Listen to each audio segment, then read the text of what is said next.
Guys, gals, and non-binary pals, welcome back to the Cult of Comics podcast. We are here together yet again on this Sunday, January 31st, 2021, even though it still feels like 2020 in a lot of ways. I'm your host, Tyler Brown. This is my friends, co-hosts, Sean Walsh, Josh. How's you guys doing?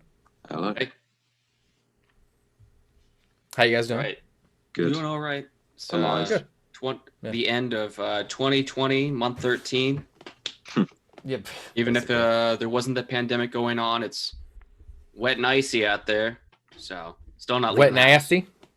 Yeah. Where are you? I forget where you live. I have no idea. Ohio. Do you really? I'm in the Midwest. I've been talking to so much more people from Ohio, and I don't even realize it. That's really funny. Do you ever go visit the Superman Museum? I have not. No. You totally should. It's it's like the 11th most populous state. We got like 11 million people. Yeah, that sounds about right. Okay. Yeah. If I was in Ohio, I would go visit that Siegel and Schuster Museum of Superman. Is that the one where that's all the way Bendis up had his in revelation Toledo, about? right? Yeah. It's a couple hours away. Okay. Yeah. Do it. Don't hold off Someday. anymore. Live your best life. Next time I'm So- up there. Well, really quick before we get into everything else, we wanted to just throw this out there. If you are not currently subscribed to us, we're also doing YouTube channel videos, and we are doing some WandaVision videos where we've been talking about a bunch of different parts of the new episodes, revelations that are tied to portions of some of the comic book history of the characters. Some of it's just speculation about the Easter eggs, but mostly it's just a lot of fun talking about what we've been checking out. We're eventually going to be reading a collection of House of M, Vision, and sit down and chat about that. I'm really looking forward to talking with you guys about that whenever that does happen. Maybe even next week. Yeah. Maybe. Excellent. Maybe. Excellent. Maybe. Excellent. There actually has not been a whole lot going on in the world of comic books that I would say immensely right now. Although I will start off the news with the news of Paul Bettany apparently announcing in an interview that the end of WandaVision is supposedly going to be something that changes people's perceptions of how the MCU works. He said that there's going to be a special guest actor at the end of the series that's going to blow people's minds. I'm looking forward to that. Hopefully it's not Who going are to we be... thinking? Tony Let's Stank. take bets. Dunley, he faked his death. I mean, if it's me, the way that they're kind of building up Spider-Man 3, I'm wondering if it's not going to be either somebody from one of the Netflix series, maybe somebody that'll tie into the Fantastic Four, or somebody that'll tie into the X-Men. That's what my speculation is. As far as characters go, I'm not going to speculate that. I'm going to go I a different think- direction here. I think we're either going to get somehow they're going to get Stan Lee in there, or Dig him up from the grave? Yeah, okay. yeah, or we'll get some like real life celebrity, like Robert Downey someone's Jr. just as playing himself. themselves. Yeah, Well, are you I thinking think, like somebody like, for the- like a sitcom thing? Sorry, go Yeah. ahead. No, you're carrying on the same point, so carry on. yeah, like Daniel Oh, okay. Stern just comes in and starts, narrating. I would be okay with that. That's okay. That would be an interesting thing to be a little surprised for. I'm still really impressed with the show. If you guys haven't checked out our specials on WandaVision, go watch them now.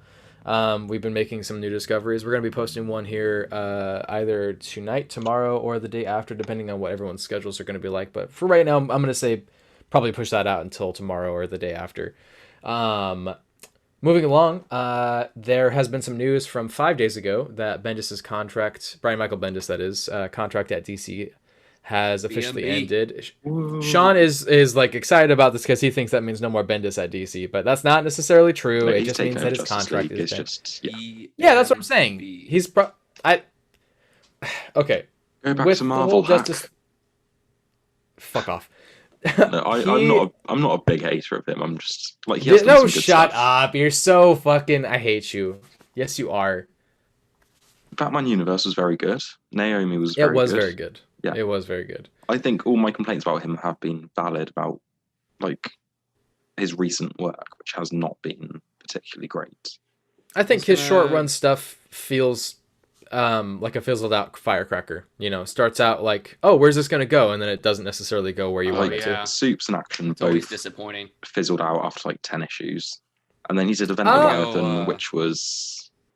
I mean, I still really enjoyed what he did with Superman. I feel like he at least had an idea of how he wanted to start, how he wanted to end it. That ending is the better. Those the endings are the better endings he's written as far as how do I want to end this short-lived series.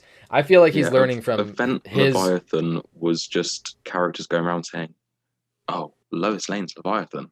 Oh, Damien is Leviathan." They were just going around saying characters were Leviathan, and Bendis promised like this big mystery where the audience will be able to solve the clues, but no, like the bad guy ends up just like coming out and revealing himself. He's like, "Yeah, it's me," and people like it wasn't a shock reveal. It was like, "Oh, this character has been seen in like 50 years." The reason why he writes the reason why that happened is because when he was preparing for coming over to DC, he posted about it on his social media. He power reads everything, literally all of the stuff. Yeah, I saw his like Insta post where he had the stacks. Yeah, and he's like, "This is my job. Isn't this great?" And he power reads through as much as possible to get as much of the deep, rich history for any of the lore as to get into it. And I dig that. I feel like the problem is that he assumed that people who were dedicated fans would know this like character that hasn't been used in forever. I had never even known that character prior. No. And it's not like I'm like, oh my god, I'm the DC guy, but I like to pride myself on being fairly knowledgeable. I'm Go ahead. A big DC guy as well. Like I think me and you sort of have a fair bit of knowledge of it's like the universe.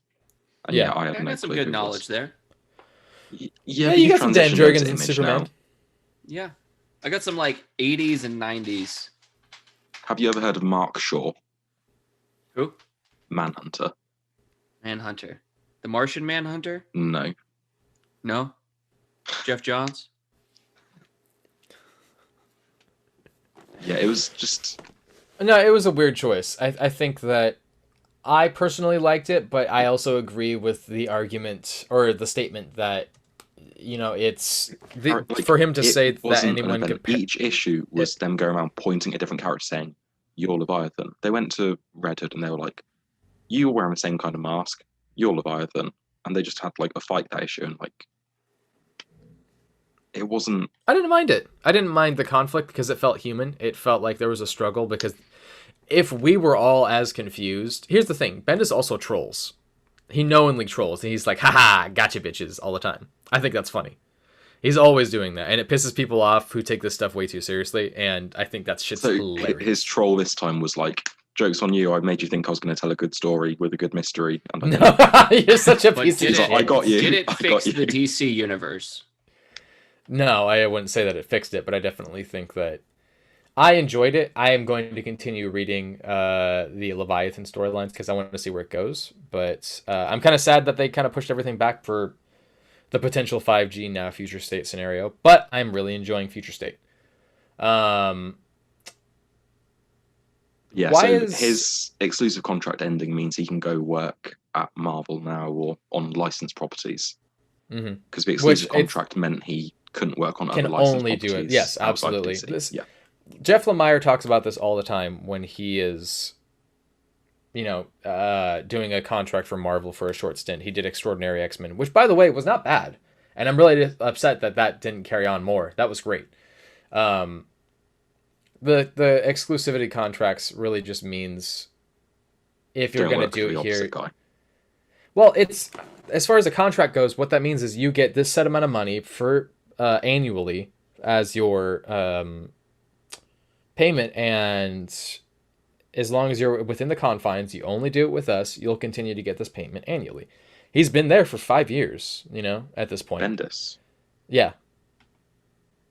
2018, maybe 17. No. Yeah. No. Rebirth was less than 5 years ago, and we had 50 issues of Superman in that time before Bendis came in. Time is an illusion in my world. The only time is charted time. Illusion. I don't understand what year it is anymore. I jokingly say that, but honestly, I don't even know. All right, as long if I'm gonna hold you to that, I'm gonna believe you. Like, I'm going to throw a month out here and say May of 2018. Google it. See when Man of Steel 1 came out. Wait, 2018 came out.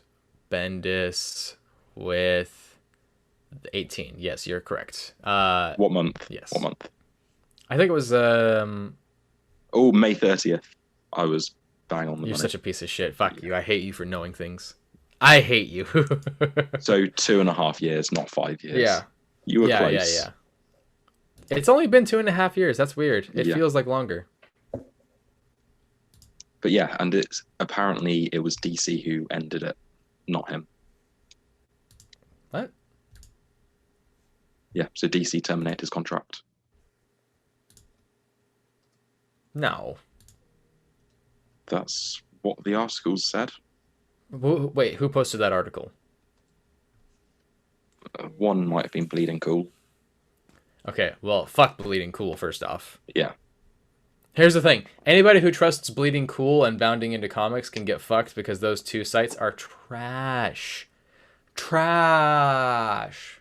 Kylie Jenner trash. Like, the fact that a lot of his series have been cancelled. They haven't been cancelled. He ended Superman the way that he wanted it to. I'm more surprised. He said 6 months ago that the end of his run was a long, long way off. And then, like, 4 months later, it was like, yep, it's ending next issue. Yeah, but Donny Cates said that he was going to be on Venom for years and years and years, and he has only been on it for a couple of years. Yeah, but I would say promising fans, but at the end of it is a long, long way off. Doesn't mean 4 months. And it makes it sound like he was removed sooner than planned. And Young Justice was cancelled. No, remember, because like they had this discussion at one point before where there's been a lot of moving pieces for this future state stuff. I think the only thing that's continuing now is Batman from pre-future and Justice League Dark. Yeah, but even Justice League Dark is going to be backup stories for Justice League. Yeah, but it's still the same writer continuing his run that it carried is directly on from Tynion's run. So it's essentially 30 issues in, and it's carrying on. This feels like a soft new kind of like when they did that Marvel Now issue, and then they did like the last proper issue of it did feel like the end of like this part of the story, but it's still the same writing continuing with the same characters. Mm-hmm. So it's I mean, Bendis has even said before when he was on Uncanny X-Men that he was going to be on it for years, and then he announced that he was going to hop off it because he realized that he didn't need to try to supersede the longest run on a title like what he did with Avengers, just as, you know, the way that Chris Claremont did for 200 plus issues of X-Men. You know, he didn't need to continuously do that. He just needed to tell his stories and then move on. And I think that's fair. I definitely feel like this has made me be a little bit more touchy about some of the stuff that he's writing. Like, I want to be more selective about the stuff that he ends up putting out. I'm happy that there's only highly recommend you read Batman Universe, because that was a really good I have read Batman Universe. Oh. It's amazing. Yeah, I thought you hadn't. Yeah. No, really I have. Yeah, it's a fantastic story. I thought it was very weird. I thought it was very out there. I thought he did it really well. I really want him to do a Batman book. I want him to do a Bat Family book in specific. You're looking at me like I'm a crazy person. I just don't like his dialogue. It's too quippy and it doesn't suit the Bat Family. I think it suits the Bat Family. I don't think it suits Batman. Okay, that's more fair. There was an argument that someone was making that one of the things about his writing style is that because it's his writing style, it is forcing that dialogue into characters' mouths without making it seem like it's actually theirs. Yeah. Which I would argue is somewhat... You gotta ask consent first. I think that it's a fair argument to say that when you do your writing style, you are putting your words in other characters' voices. I think that's fair, but I think the other part of it is, I think he's just trying to have an organic, like, we're going to interrupt each other. We're going to have moments where we're going to correct our Yeah. statements. We're gonna say or and then think. And he's doing that. He's writing it down. And he's like, well, maybe if I'm just trying to dot dot dot. I'm trying to ask if you're going to do this, and to be the writer, you're doing the thought that talk in your head, and you're saying, well, I would say this, and that's fair. But I think that a good writer is still going to put the words of that person, those thought processes, those pains into those characters on their lips. I think that he's done well sometimes. I understand the complaints about it. I've also found sometimes to be really repetitive and boring, but I like it for the most part. And to me, it's one of those writing styles that's actually really been something I latch onto. I'm hoping that now that he's only on 2 books at DC, I'm hoping the quality's going to improve. What's the second book? Checkmate. Oh, that's so far down the road. That's not even a real book. That's a short-lived, like, 6-issue. Yeah. But I'm hoping, like, now he's on fewer things, the quality will increase, because his early stuff at DC was really, really strong. And it was when he started adding Young Justice and Legion and Event Leviathan and all that stuff in there, that was when the quality dropped. And yeah, so I'm hoping, since he's only on 1 book and then 1 mini or maxi series with Checkmate, I'm hoping the quality will be strong. I agree with that. I'm hoping he doesn't start writing it, do 6 issues, and he's like, oh, here's 3 other books I'm writing now. Yeah. Well, I would be more remiss if he hopped off the book after 6 issues. Like, I don't want him to just do a short, like what Jeff Johns did for Superman in New 52, which I loved that story, and then he just, like, dipped out. Yeah. I'm not a fan of it. We're kind of lingering on this, so I guess we're going to move on. Yeah. Speaking of Jeff Johns, that takes us into our next point. Yeah, I was going to ask, why did you put this up there? I didn't really put the news in any sort of order. Well, no, the reason I'm asking is because, you know, the news about it is already broken. I guess I'm just wondering if there's been an update that you've seen. That was just the highlight, and I was just going to say, just mention the other image number 1s.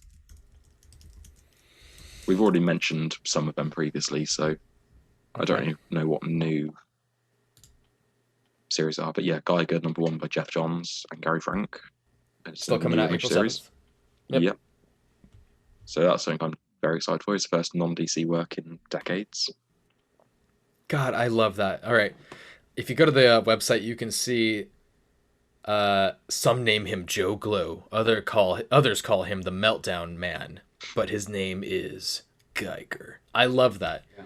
Jeff Johns takes cheesiness and then he just packages it and he's just like, here, you love this. And I'm like, yeah, I do. Thank you. We're going to get 4 different variant covers. Looks like one by Eric Larson, one by, is it Fabok? Fabic? Jason Fabok, yeah. Fabok, okay. Frank is going to glow in the dark. Mm-hmm. And then there's going to be just a blank sketch variant. Do you guys do variants? No. Sometimes if they're cool enough. I get into variants for specific things. Like, I'm going to try to find a variant for Last God number 1. I've got a couple variants for Strange Adventures, Yeah, the Strange Adventures one are sort of like... yeah, because they mirror themselves so well. I haven't bought them, but I do kind of want to get them. I don't care about them usually, but if it's a series or a character that I'm in love with, then I will go out of my way for it. There was a variant for, I can't remember what issue it was. It was one of the lead up to the Batman wedding issues, where the main cover was like Selena in a wedding dress in front of a mirror. Then the variant was Bruce in front of, like, wearing a suit in front of a mirror. Oh, I love that. Yeah, I know exactly what you're talking about. I got both of those. So I'm not sure I've ordered this. I feel like I'm realizing something here. Does Jeff Johns is he not writing anything in the future of DC at all outside of the sequel to 3 Jokers eventually? He had I swear there was something, but it might have been TV news or movie news or something. I don't give a shit about anything that he does for TV anymore. I don't watch any of the shows. I just don't Stargirl was fun. It was fun. I mean, I'm gonna have to hop on it because I'm curious, but I don't know. He is still employed at DC though, so this isn't relating to the Ray Fisher thing. DC have said they're not accepting creator-owned stories at the minute. DC So needs a that's better why. website. Yeah, they do. Jeff Johns I'm needs to looking at- update his fucking Twitter. I'm looking at his page. It has the bio, and then it just lists everything in like alphabetical order Oh, of yeah. what he's written. And then at the bottom it says, recent activity, but even this doesn't look exactly in order. Mm-hmm.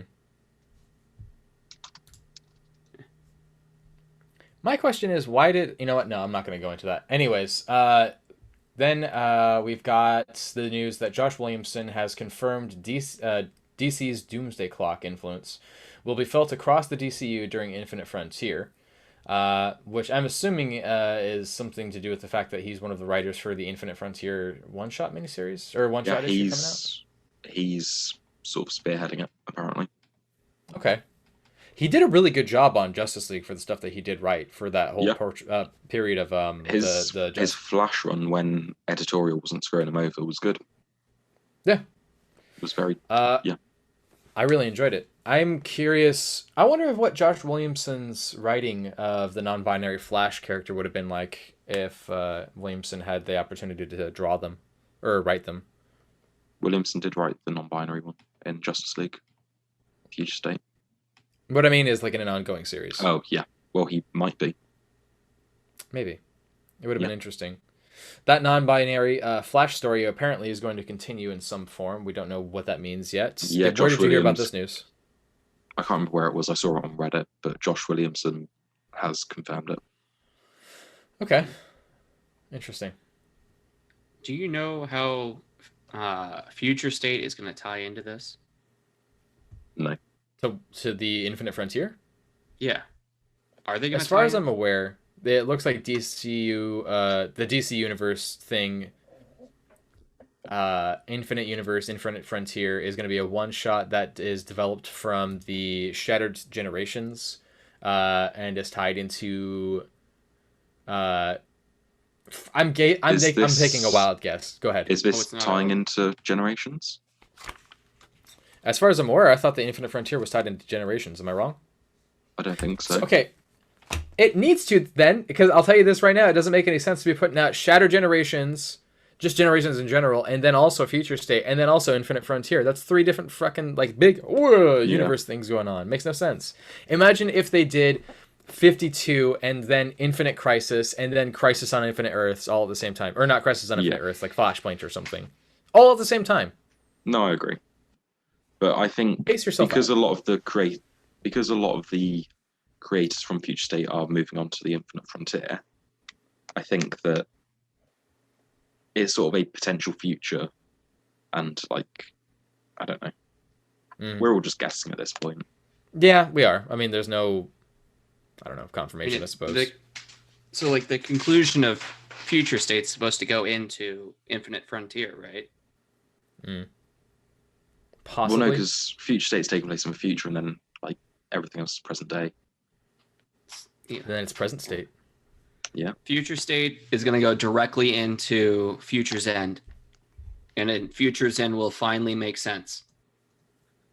That would be... I would actually be okay with that if that's the case, because Future's End didn't make any sense. No. Oh my god. Yeah, that was the whole thing. I will say this, the one-shots that came out of it, I actually liked. Yeah, I heard some of them were pretty good. They gave a strong Ken. I'm still going to be salty about it. I don't blame you. I don't blame you at all in the slightest. Should we break down and talk about the Sandman casting? Yeah. You can break down. All right, you guys go ahead and go into this because I know that you guys have probably read Sandman before me, or maybe... yeah, I've read 30 issues or so. Okay. I don't Why think I've break read it down? Sandman, or at least it was like decades ago for me. Okay. I haven't had the chance to actually sit down and read it, but I have the first book now, so I'm going to sit down and power through that as soon as possible. I haven't read that, but I've watched the Lucifer TV show. That's close enough. It was a very accurate adaptation. A procedural buddy cop show. Hey, it gets better. I've watched it. I like it. Mm-hmm. Okay, so who is the cast? We've got Tom Sturridge as Dream. Mm-hmm. I don't know what he's been in before. Nothing I recognise. He's been nominated for a Tony for Best Actor in a Play. but he's not been in anything I recognise. The big news, or the big casting, was Gwendolyn Christie as Lucifer. I love her. I am very for this, and I thought it was a very interesting choice to cast her as Lucifer. Yeah. Well, I guess. Do you think they're going to make Bowie? Yeah, David Bowie's not around though, so. Yeah. So we had to settle with her. Yeah, I wonder. I guess you have to find somebody a little androgynous. I was going to ask if they were going to make the Lucifer character some kind of androgynous. I imagine it'll be like the Constantine movie where Gabriel was kind of. Fuck off. That's right. I just corrected you. Get wrecked. He's been called Constantine in all media adaptions. It's just in his Alan very first Moore appearance, it's Constantine. Yeah, and that was written by Alan Moore, who is a salty bastard. No Yes, one else has called him Constantine. It's always Constantine. Yeah. Well, Tom Sturridge was in Pirate Radio. Did you ever see that? I actually liked Pirate Radio. Yeah. I mean, Bill Nighy's just great. Get Nick Frost in there. Isn't he in there? Wait, is this... Oh, is this Pirate Radio you're talking about? Yeah. No, I haven't seen it. Never mind. I thought you meant he was in Sandman. That was a real thing, wasn't it? It could well be, but I've not seen it. It's just off, a giant ocean liner just off the coast of Britain. It's a really good movie. It's a fun little experiment. That's a big. Seymour Hoffman. It's very much written for people who are big fans of classic rock and the culture that came out of classic rock. Yeah, it's a Richard Curtis film. He did like Love Actually, Four Weddings and a Funeral, About Time. It sticks to that same sort of theme. I don't think I liked Love Actually. Huh. Well, my grandma wouldn't like you. Every time I go over, that's the movie she has on. Oh, poor grandma. We have Boyd Holbrook playing the Corinthian, who is a nightmare creation by Dream. For those who don't know who Boyd Holbrook is, he's one of the main characters in the beginning of Narcos. He's also... what is that character? His name's Cap Hatfield from the Hatfield and McCoys. He was in Gone Girl. Milk. That's the thing I know him from. He was in Milk. He was one of the assistants or something. Yeah, that's what it was. I can't believe they got Charles Dance. Yeah. Boyd Holbrook popped up Roderick the other Burgess. day. I was looking at Elizabeth Olsen's Wikipedia page, and his name popped up. So it said they had dated a few years ago. Boyd Holbrook? Yeah. Okay. Just random thing that popped up. Okay. Seems a little random factoid, but it's interesting how the connections are there. He was in Charles Dance outside of Charles Dance outside of Game of Thrones. What else has he done that's, I would say, like Alien pivotal? 3. Okay, besides that. A younger Charles Dance. He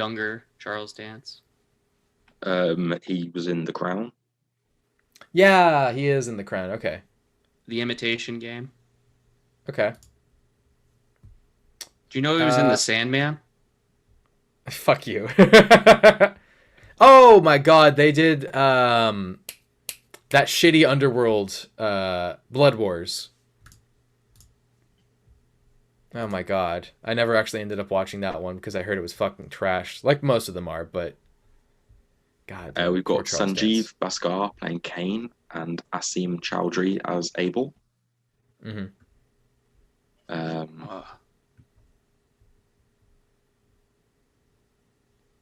Go on. Vivian, I was trying to work out how to pronounce the name. Vivian Achampong? Vivian Chimpong? Yeah, we've got Vivian playing Lucienne, who is a guardian of Dream's realm, and I think that's all the casting we had. So yeah, I'm excited for this. Neil Gaiman seems excited for it. Yeah. Do we know how tied Neil Gaiman is to the actual series itself? I do not know. What's this?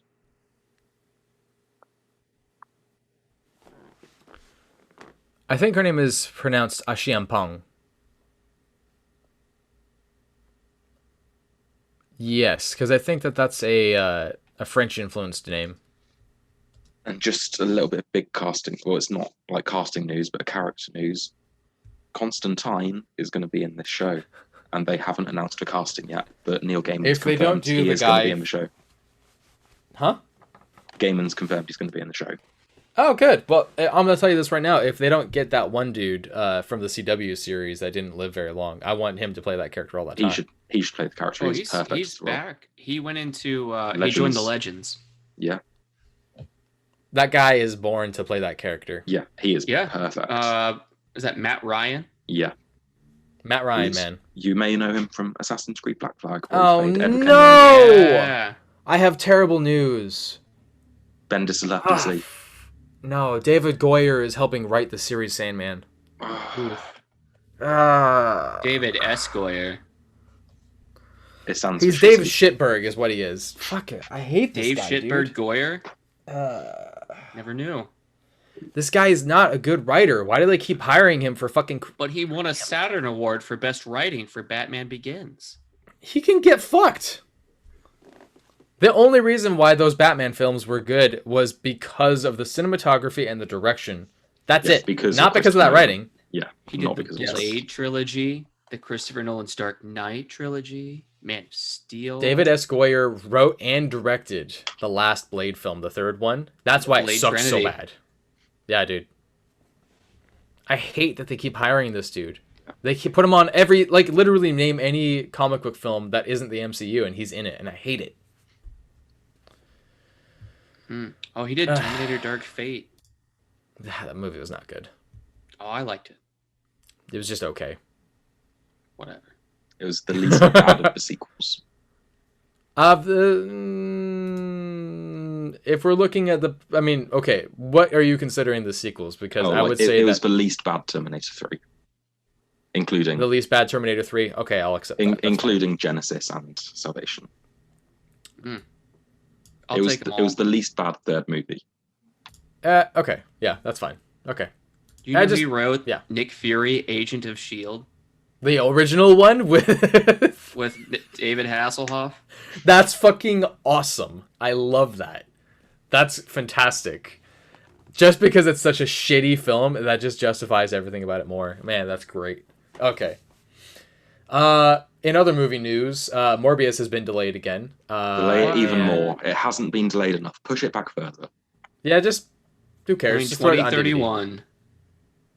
No Push one it back cares like about it. 70 years, so I'll be dead by the time it comes out. And never have to I'm going watch to say it. this. The only reason why I'm actually curious about this film is because of that Michael Keaton pop-up in it. And I just want to know what character he's playing. Yeah. I don't think he's going to play an actual Spider-Man villain character. He's got to be playing Vulture. He's doing Birdman. No. Nope. There's no way. Nope. Birdman. Nope. No way. He's not playing that character in that. It's a completely different character. No What's up, way, Doc? man. Come on. Vulture wouldn't say that. First off, that portrayal of Vulture would definitely not say that. Sure he would. No. Yeah. Yeah, it would. That John Watts interpretation, I'm telling you, it's not going to be it. And I think that this Morbius thing is going to be completely separate from the anything from the Spider-Man universe. Maybe it'll be in the Venom universe, but that's it. But haven't you heard they're trying to bring the Venom universe into the MCU? Yeah, Well, I mean, they're trying to bring Tom Holland into the Venomverse. You mentioned that there was a discussion amongst people saying that if something fails... There's been murmurings and rumours that if Venom 2 and Morbius fail at the box office, Sony might be forced to sell Spider-Man. So I don't believe it, but nobody go watch them. We need. I'm not going to. I'll tell you that right now. So this actually happened a week ago, or a week and a half ago, when the next James Bond film was delayed. Like within hours, Sony was like, "Oh yeah, okay. Well, we're not doing Morbius in October anymore because of that. Mm-hmm. We're gonna push it back to 2022." I mean, look, I'm happy that there are production companies who are looking at the pandemic and taking it seriously and not trying to make people risk their lives for entertainment. That's ridiculous. I'm happy about that. I also recognize that they're not taking much risk for some of these films. Sony doesn't make good films. It's the people that they hire that are talented that end up being the things that make the good films. David Fincher's The Girl with the Dragon Tattoo was great because David Fincher, not because Sony. Sony just put their fingers in the pie of that, and it was shit. Yeah. What do you think Sony does? I think they shit the bed, they roll up the sheets, toss it in the girlfriend's room next door, and then say, "Look what you made. Look at the mess you made." Yeah, that's right. That's the face you get to make. That's right. That's what they do. Sony makes weirdly bad products. They overcharge their customers. They try to make as many products as possible. They try to put out as much as possible to turn as much profit as they can.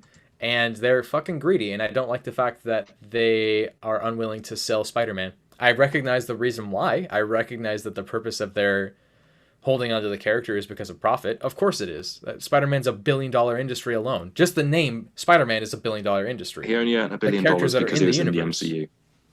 One Spider-Man movie has made $1 billion, and it was the MCU one. Yes, and that's correct. But I will be the first one to say this, because I know I'm going to get a lot of shit for this. This is me throwing out my bomb here. I'm not that big a fan of the MCU Spider-Man films. The Sam Raimi films were better. There, I said it. I said it. Boom. I said it. I like the Andrew Garfield ones. You are fired. You can get the hell out of here. I don't ever want to look at your face again. Name one good thing about. There you go. Bye. Bye, Felicia. Emma Stone. Emma Stone is a treasure, an American treasure, and I will hold on to her, and I will stow her away and create traps around it so that for Indiana Jones to come find later. But I could watch GTA all day. Dennis Leary played her dad, and I was so intrigued by that, and that ended up being so shitty. Time for my controversial Spider-Man opinion. There's only one good movie in the Raimi trilogy. Is it Spider-Man 2? Because that's the correct answer. Yes, it is. Okay, you're forgiven. Spider-Man I thought you were going to say 3. That would have been spicy. 1 is very dated. You go back and watch, and it's got some of the. If you're going to refer to the wrestling scene, I get it. The wrestling sequence where he says, not did just your that, husband but make it? It's been years since I've watched it, but I remember last time I watched it, I was like, this is really dated, and lots of it's 20 years old now. Very early 2000s. Yeah. You look at 2, and it's it's so timeless. Here's my argument for that. When doesn't agree. I don't know if it's timeless, but it's better. It's still a product of its time, but it holds up a lot better than 1 does. 1 has the weird techno music, and I don't really have an issue with that. I think that sometimes there's certain bits of the timeliness that adds to the charm of things. I mean, you can look back on The Matrix and say the same thing. I mean, they're all wearing fucking black and leather and shooting up fucking buildings. I won't. But it's still fun. Those movies. I was gonna say schools, but I was like, that's not right. They didn't shoot up schools. Everybody thought that they were influencing shooting up schools, though. This is the thing about America. They want to blame everything here's the issue. Let's apply the cause to something random over here. This time it's a movie. Next it's a video game. After that it'll be Rammstein, and then next it's gonna be Kylie Jenner because of the way that she dressed up for her Instagram photos. Yeah, that's right. Spider-Man 3 sucks. Have you guys seen the edit? You're wrong. I'm not. Have you guys seen the edit of him walking down the street where he's doing he's pointing at people? Have you seen that with realistic audio? You've shared. Oh yeah, it's terrifyingly weird. It's very hilarious. I love it. Yeah. Well, the budget was much larger for Spider-Man 2 than Spider-Man. So the thing about Sony, and this is my same argument about why Sony sucks ass, the guy who was responsible for pushing the Venom film is the same guy who was responsible for pushing Venom to be in Spider-Man 3. Sam Raimi basically, and I'm being very hyperbolic here. Don't get me wrong, I'm not blaming Raimi for the way Spider-Man 3 turned out. I understand. I'm just saying. I've heard the behind-the-scenes stuff, so I know it wasn't him. This is the same reason why the Tony Stark Iron Man film existed, is because they knew that they were going to make money from profiting off of the toys that were going to come out of it. Toy sales, by the way, sucked from the Iron Man film, but everybody loved the film and made billions of dollars. So I don't know if it was actually billions, maybe it was just millions, but either way, there was such success that they were like, let's keep doing this. We have complete control over this now. Let's like move on and have an idea of what this is going to be like. Iron Man 1 was a successful movie, but like I think it's dated now. I think 3 only made $1 billion. I hate you. Not you, Josh. Yeah. Me. It's not dated. Which one? You're such a... yeah. It's a little different. Have you go back and look at the trailer for Iron Man? I will actually agree. It does. What? Why? I rewatched it 6 months ago, and it is a tiny bit dated. It still holds up very well, but it just doesn't match the rest of the MCU. Yeah. I'll tell you why. Like, they were still figuring things out. I'm going to tell you this right now. One of the reasons why I like Iron Man so much is because they took risks there. I think that's one of Jon Favreau's better projects because that's fine. It's still a good movie. I'm just saying it's dated compared to the other ones. It's not as clean. Yeah, as they don't have the MCU formula down. Like when they were marketing it, I'll look up one of the trailers, but they're just budgeting it as like a generic action film or something. Yeah, when we go back and do an MCU marathon, you will see the difference. I mean, I've seen it again recently, and I'm actually still impressed with how it does still hold up a lot, but it is just there are a few little details in it that do make it a little dated. Sure. I just remember going into the theater when that came out and actually being really baffled because I enjoyed the fuck out of it. It felt like a real superhero film for the first time. Yeah.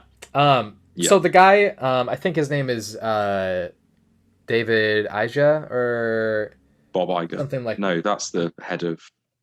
No. This is the guy. This is the guy who was basically responsible for a lot of he had a lot of profits to be made from the toy lines from Marvel, and specifically in Spider-Man. He had his Avi Arad. Docs. Avi Arad, thank you very much. That dude, that's the guy who was responsible for the Venom film, the placement of Venom in Spider-Man 3. He knew that there was going to be a profit to be made off of Venom as a toy line. Venom toys sell really hard, so he wanted to push that as much as possible. Sam Raimi said, we've basically got the project finished for Spider-Man 3. I'm being hyperbolic at this point. We have the product finished. We're ready to go. They had to go back and then add in all of this Venom 3, Venom stuff. They probably added in Gwen Stacy for some god-awful reason, and that was weird, the way that they did that. They threw in a whole bunch of extra stuff with the Topher Grace storyline. It just was mostly there because... Topher Grace is a fine actor. He's fine. The choice for Eddie Brock. I don't have an issue with a character being thin at first and then getting bulky and becoming thick Eddie Brock. He was too whiny.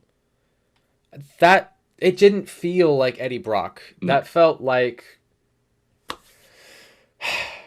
That being said, I also recognize that Sam Raimi's vision of the Spider-Man universe is his. I will respect that, much in the same way that the original X-Men films were that vision. I'm fine with that. I'm fine with them not being direct rip-offs. They are dated. I got into an argument with somebody online about this that... You get into a lot of arguments online. I do, actually. If you almost like haven't done it, go check out his Twitter account where he... Don't do it. It's just me just calling people cunts. That's all it is. I got into an argument with somebody because they said that you don't need to go look at the source material in order to make a good comic book movie, and you could completely ignore the source material and make a good film. So I responded, "Oh, so you must like Fant Forstick."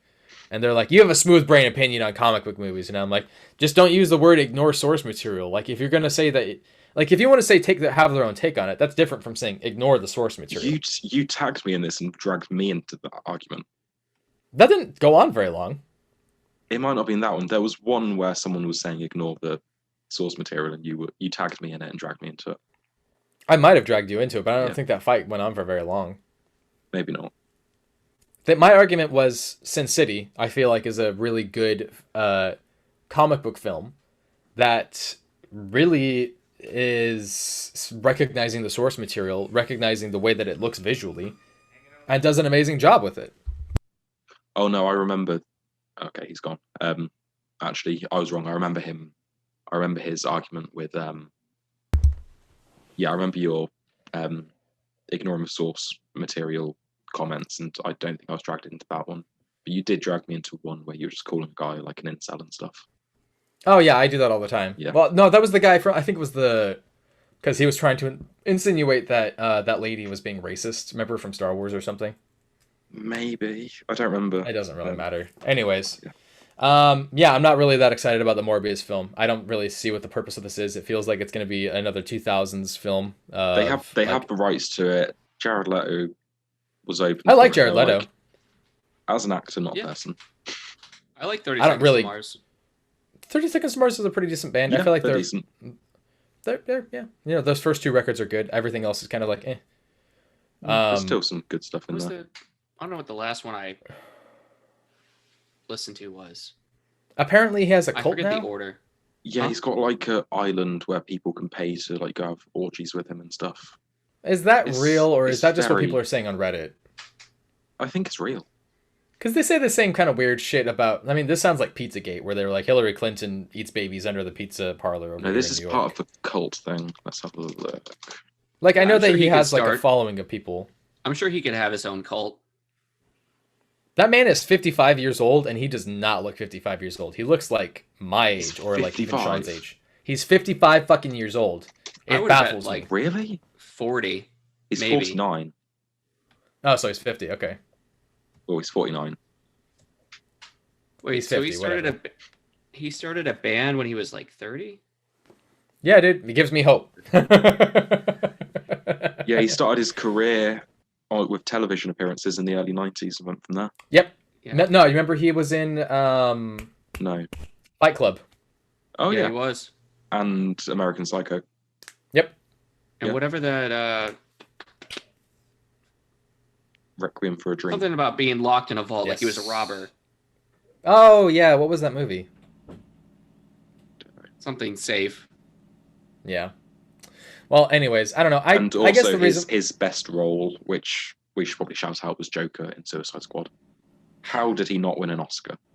I'm going to tell you this right now. I actually don't mind the way he portrayed that character. I blame everything else on what happened with that film. Yeah. The actors were not the problem. He didn't get enough screen time to shine. I didn't like there was so much that was cut. The design is trash. Yeah. Apparently, he might be coming back into the Zack Snyder film. I guess the only last thing for the news. Is he actually confirmed? Okay, well, welcome. Zack Snyder's commented on it. I'm going to ask you guys, when that comes out, do you guys want to do a live stream or something and like react to it? If we can. I don't think I should be that drunk on camera. Oh, wait, do you have HBO Max in the UK? They're never getting it. Ah, but damn. All right. Well, that's okay. I'll put you on the... I could probably use a VPN. Tell you what, I'll... No. Don't worry about it. We'll just do a Discord server or something. Yeah. We'll just do that. Yeah. That's not a problem. You don't want to be drunk for 4 hours? Come on, man. I'm going to be drunk while watching it. It's just I probably shouldn't be drunk on air. Not drunk on air. Raise your hand if you actually care about the Zack Snyder film. I'll watch it. Raise your hand if you're going to watch it. Raise your hand if you're a little bit of a hater and you know it. It's just funny. That's March 18th, I think is when it is. Yeah, it is. So that'll be interesting. Then we can finally get over it. And we can put this to bed. We can never mention it again. I'm really looking forward to never having to talk about it, except for pretentious Zack Snyder fans at random parties. Have we considered the impossible? You guys go to parties? Have we considered the impossible? Like, what if it comes out and it's actually okay? Like, really? It's like, good. Okay or good? Either. I'm not prepared for either of those eventualities. Listen, I'm ready to be wrong. I've been wrong before. Yep. I like being proven wrong. I want it to be good, but I hate the people that are associated with it. I hate the thing that's come out of it. I hate the people that use it to justify their being a shitty person and justify their weird, overly masculine fetishization of characters. I'm sick of it. I'm over it. I don't like what's come out of it. I'm over it. I think it's worse than when all the liberals were crying about the Joker movie being filmed and they were like, oh my god, they're going to make they're going to inspire theater shootings. It's like, no, shut the fuck up. Idiots. Anyway, Anyways, I think that's the end of the news now. yeah. Anything else anyone wanted to mention before we move on? I wanted to ask you, because Josh, I know that you've been kind of chatting about, well, not necessarily chatting, but you've definitely been focusing more of your collection on the whole Image and independent publishing things. Yep. Do you guys want to start doing some talks about like back issue stuffs that you've been hunting Yes. for? Or cool. Sure. You know what? There is one thing I want to ask you. You brought this up, but you never brought it onto the news for the show. You said that there's a bags and board shortage in the UK. A little, yeah. What is? I don't understand that. What do you mean? We have mentioned this before because I can't remember when it was, but we mentioned that the comic industry is busier than ever, even with shops being shut. Do you remember Sure. talking about that? Yeah, we did. Part of that was in some areas in the US, so there's a bag and board shortage because people are using this lockdown time to tidy up their collections. Mm-hmm. That was Yeah, Ryan so- Higgins from the Comics Conspiracy who had said that in that interview. So Which I think is a valid. There's not really a shortage as much as people are just buying them as Sure. things are in stock. Like there's not really a supply issue. It's just it's a Demand more is popular higher. product. Yeah, exactly. Sure. Can I So it just recommend means something if I you get the want to chance tidy up to? my collection, and I'm not able No, to. I at the minute. understand. Well, actually, how big is your collection at this point right now? Because I'm actually trying to get rid of some of mine at this point, just because, not just because money, but also because I want to start focusing some of my collection a little bit more. Like I want to have stuff like Strange Adventures, have a shorter run stuff. Keep Yeah, that. like I've got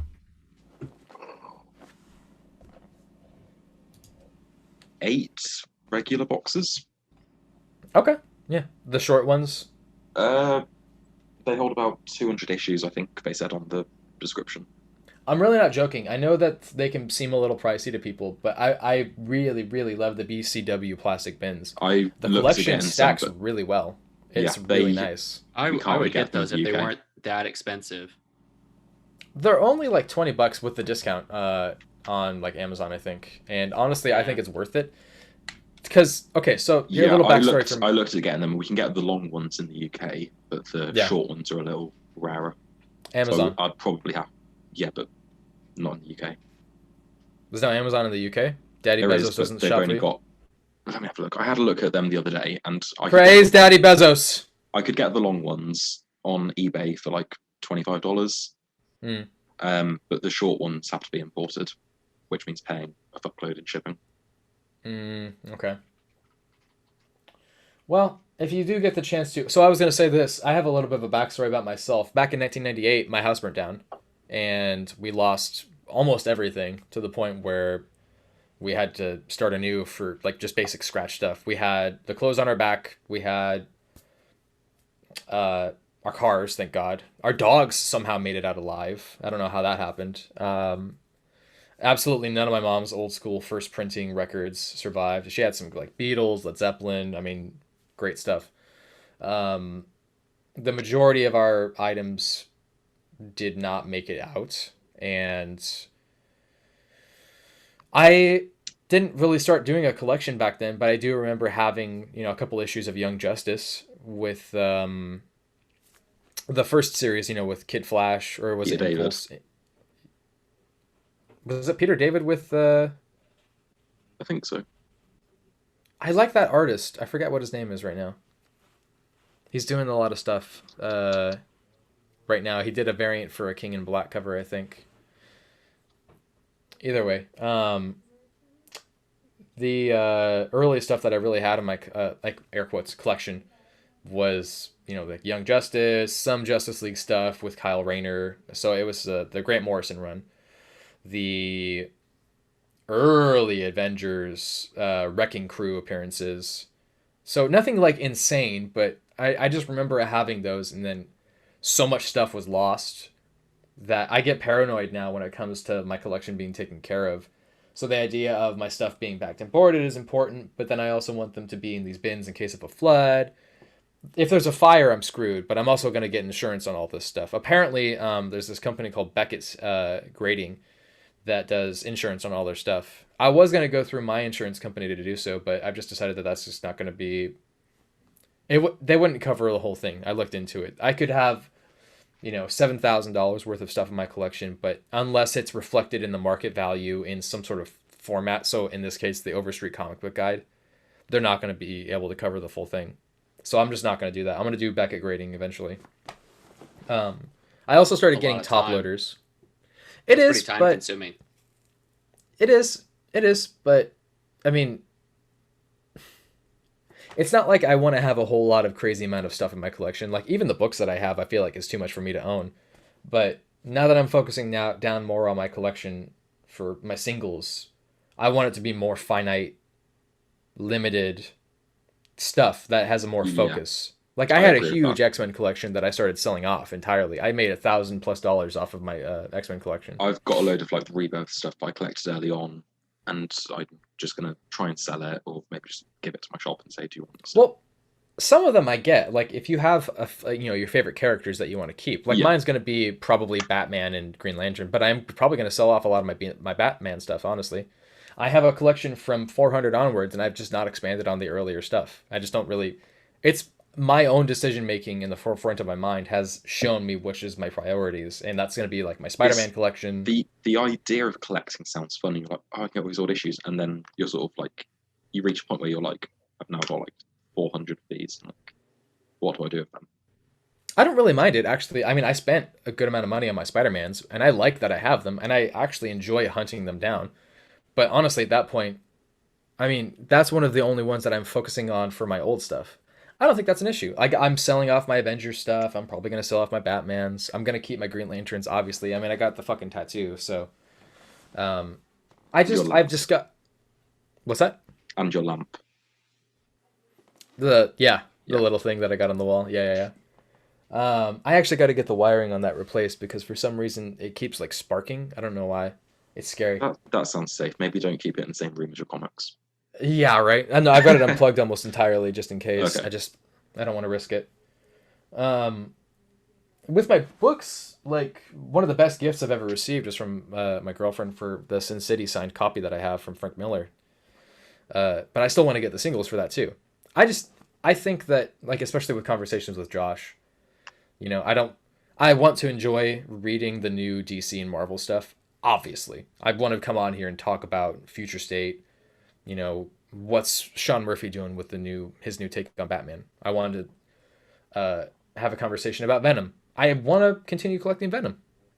I think I'm just realizing that I don't need to have 30 Marvel titles and 30 DC titles that are just getting pumped out all the time. I want to have stuff that I want to have be a little bit more finite in my collection and then say, here's my run on this, here's my Watchmen stuff, here's my Tom King stuff here. I like that. I like that more than just having loose, whatever. I agree. Like full sets of stuff. Like that's why I'm looking at expanding my create around issue because as I said to you guys, I'm trying to collect some of the once and future issues because I've read most of that digitally, and then like I managed to get like the first 6 issues physically, and I was like, I kind of want to get all of them physically now. How is that? Because I have actually been it's kind of putting off reading it. Yeah, it's a lot of fun. Yeah, that tells me a lot. So. I'm not expecting it to be high grade writing or anything, but Dan Moore is a good artist. Yeah, the art is gorgeous in it, but yeah, it's good. I'd give it like a 7 out of 10, 7.5 out of 10. Mm-hmm. If you guys had to pick titles or characters that were like your biggest priorities for all of the publishers, what would they be? Who would they be? Because for me, it's going to be Green Lantern or Spider-Man, obviously. If I had to choose, and like that's it. But for independent stuff, for like Image and everything, if you had asked me previously, like a year ago, it would have been Walking Dead. But now I would say, yeah, I'm sorry, I'm Black Hammer definitely. No. I was just gonna say Black Hammer stuff definitely. Yeah, you were like thinking about what you were going to say, and I was going to interrupt and say what I want to say, and I was like, I should probably wait for him to finish his. I really don't mind if you interrupt me because it's not. You're very polite. You're very British. Yeah, so what titles were you saying? Sorry. No, you're fine. It's Green Lantern, Spider-Man, probably the Black Hammer universe stuff for Dark Horse. Image, I would say definitely Saga whenever it comes back. It's never coming back. You know what? I'm gonna take BKV at his word and say that it was give him the benefit of it. I hate you. Probably the other Kirkman titles too as well, but. this big one coming out, Geiger, if that's going to be the next big thing, and I want it very badly to be I the next think big it's going to thing. be. I want it to be big, but I think it's going to be a 6 probably. Knowing Gary Frank and Jeff Johns. I'm not worried about Gary Frank. I'm worried about Jeff Johns more than anything, honestly, because I obviously still love his writing. I love his writing. But Gary Frank doesn't really do ongoings, let alone long ongoings. But this isn't. They said this isn't a limited series, right? They said that this is as far as I'm aware, they said that this is going to be an ongoing or whatever. Okay then. I want this to be the next big thing. I want that. I want Gary Frank to do this for a good long while. If he does 20 issues, I'll be happy. You know what? Actually, I take that back. If Gary Frank goes the way of Tony Moore with Walking Dead and does the first 5 issues, and then someone else hops on, I'm fine with that too. But I just want Jeff Johns to do a continuously ongoing. At least one title that'll last 2, 3, 4 years. Yeah. Okay, they said that they have been working on it since they finished Doomsday Clock. I mean, that's good. So that tells me that they're at least... They've said they're well ahead on their release schedule. Thank God, because Image is very particular these days. Robert Kirkman has said... Gary Frank finished his artwork for Doomsday Clock well over a year ago. Makes me think that there's at least 10 issues done of this so far.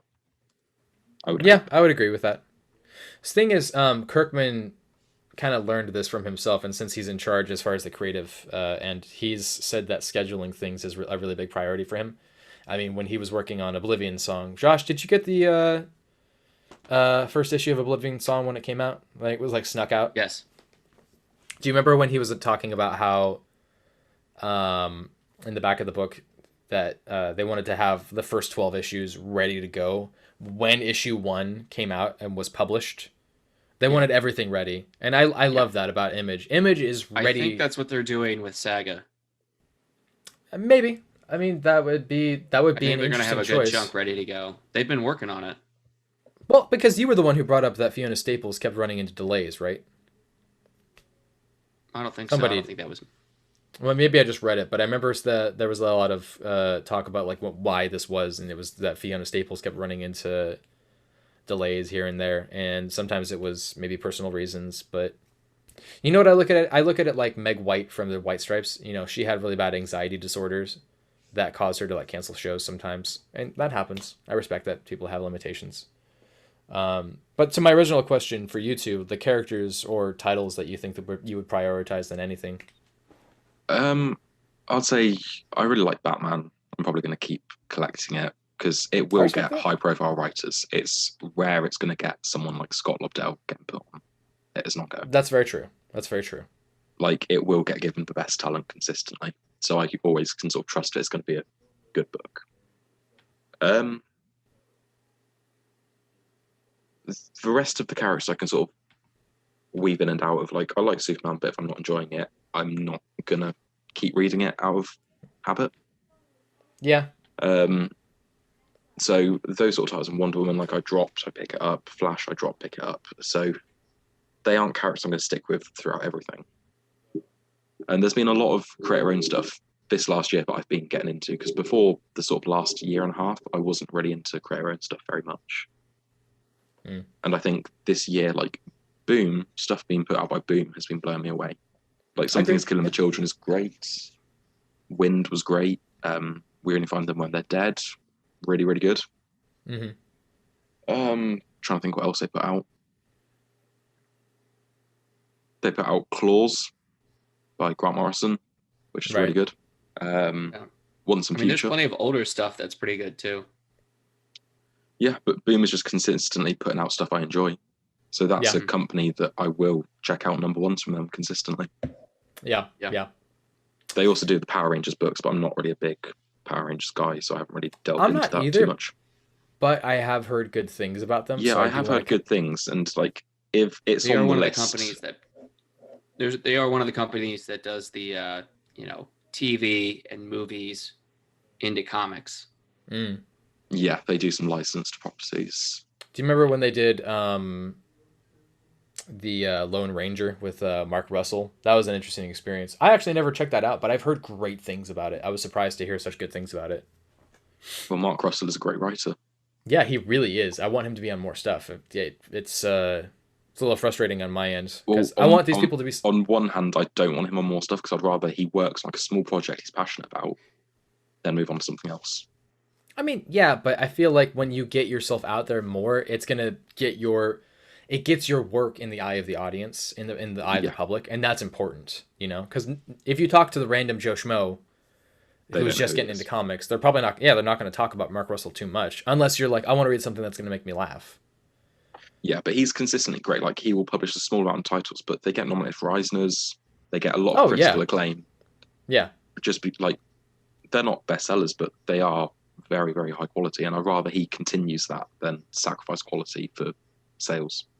Yeah, no, you're right. What about you, Josh? What are some of your titles and characters you follow? Like the current stuff? Yeah, just that we've been pulling, or like things I'm trying to fill in on my back collection. No, well, you can use that as well as like a reference point, but I guess what I'm asking is like, what's your dedication as far as titles and characters? If you had to like have a gun at your head and you had to choose Batman Beyond. Well, yeah, that's it. He will never not pick up that book. That's true. If they came out with another Batman Beyond series, I'd be on top of that. I know Etrigan has appeared in the Dark Justice League, but he hasn't had his own title in a while. I'd check that out. He's been in a few issues of Justice League Dark, but not a lot. He pops up in different places, but like he hasn't had his own series in like 5 or 6 years. If I remember, I think even longer, because 2011 was when Demon Knights was coming out. Yeah. 52. That was a great series. When was Reign in Hell? Did you guys read that one? I don't even know that. Okay, probably longer ago than that. It just doesn't feel that long. They do little short series for him every once in a while. I did all the Jonah Hex stuff for a long time. I don't know about the what is that, Jenny Hex? Jenny Hex, yeah. I don't know about that one yet. But no, she's only new. She was in Young Justice, and then she got a one shot a couple of weeks ago. Was that her first appearance, or? Yeah, her first appearance was Batman Universe. That's what it was. Okay. Yeah, and then she went into Young Justice. Right. Okay. So I think I'm willing to check out most stuff from Image, Boom, or Dark Horse. Definitely go by specific writers as well. Like if Kirkman comes out with something new, I'll read that. Brian K. Vaughan, he comes out with something. So there's just a long list of writers I'll follow. Yeah, I forgot to mention writers, but two I will always follow are Tom Taylor and James Tynion IV. The last few years, they've been putting out quality work. I'm actually happy you say that, because I feel like they really, honestly, I really mean it when I say this, and we're going to go into comics here in a minute, but I got to tell you, we do talk about them sometimes. At some point, yeah. Yeah. Department of Truth continues to be one of the best things I've read. I love it so much. It's very unique. It is. Yep. It is. It absolutely is. I will definitely check out more Tynion stuff just because of how baffled I am at Department of Truth, just alone, honestly. On that note, do you guys want to start going into comics? Yeah, sure. That leads us right into Department of Truth number 1. James Tynion IV. Excellent. Not number 1, sorry. Department of Truth number 5. 5. Yeah. There we go. By James Tynion IV and Martin Simmonds. So, like, just going into this, I gotta say, one of the things that I continue to feel about this is that it reminds me of that kind of surreal edginess of like the X-Files in the 90s, or shows that were inspired by that. Yeah. Oh, yeah. More like X-Files. Yeah. Yeah. I was just going to say Alias vibes from this opening. Alias, I could see that, yeah. It's what X-Files could have been if it didn't have like a Monster of the Week format. You could still do that with Monster of the Week. They do a Monster of the Week with each issue, but they keep the story moving forward because they're not trying to last for 10 seasons. Yeah, good point. Tynion's here for a good time and not a long time. Yeah. That's a good point. I like that. I'm gonna steal that. I feel like... Oh, who'd you steal it from? I don't know. Someone else said it to me. Okay. It just gets Well, I'm passed still around, on man. it. Okay. I I think that this is one of those books that if I had to prioritize my list, I would put this on there at the top of the list. Um, in this one, the discussion between the main character, his name is Cole, Oh, correct? yeah. Yep. Cole Cole Turner. and which, by the way, that phone call between him and his husband Yep. Yeah. or Husband boyfriend, or partner. husband, yeah. I really liked that. I don't know why that really touched me the way it did, but I could actually feel that he was traumatized from having shot those two characters. Yeah. Um, They're but I definitely don't know trying what to it convey is. that, yeah. The conversation between him and Black Hat really sold this issue for me. I mean, if it's not Yeah. just that it's tiny or it's the artwork, but it stands out. It feels it draws me in to the point where I'm like, I just need to know what happens next, and Yeah. that's the I'm not sign to me sure. of a strong writer. Does it seem like they've tried to make the art like just a bit grittier, a little rougher for this issue? Yeah, I thought the art was very rough this issue. I Not liked it. bad, Not just not in a bad way because it is for style, but there were a few panels where I was like, this is a little messier than the previous issues. I feel like he was doing a technique to make it seem more chalky in some yeah, places. no, I definitely think Yeah. it's purposeful. Yeah, with intent. Yeah. I I actually really want to see this made into different media formats. I like it that much.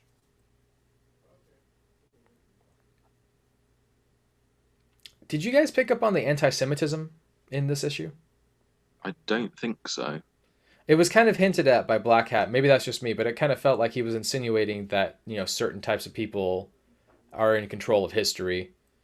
That to me like felt like saying Jews without saying Jews. I felt like he because all of these Well, are kind of tied in anti-Semitism when it comes to conspiracy theories in the first place. Yeah, So I there's a wonder if lot in there. I think this is just like the different people that are vying for it. So you've got, no, that not necessarily that. I was thinking more about like the point where he said, the people who are in control of the history, the real people in control of the history.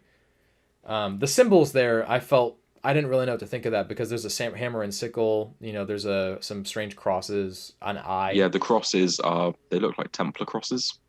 yeah. I didn't pick Well, up it's on just that. the Okay. same symbols that are on the lady in red's dress. You've got the Mhm. eye, you've got the cross, the Templar cross. Yeah. Were they hinting at some stuff with the Cold War? Was there a conspiracy about the Yeah. Cold War? I think it was just that was the previous incarnation of the fight. Mm, So, okay. the Department of Truth won the Cold War against, the Black Hat Society. So now the Department of Truth is in a stronger position of power Hmm. to, Okay. control things. Just Or if seeing Black the Hat had won whatever the war was before the end of the Cold War, things would be very different.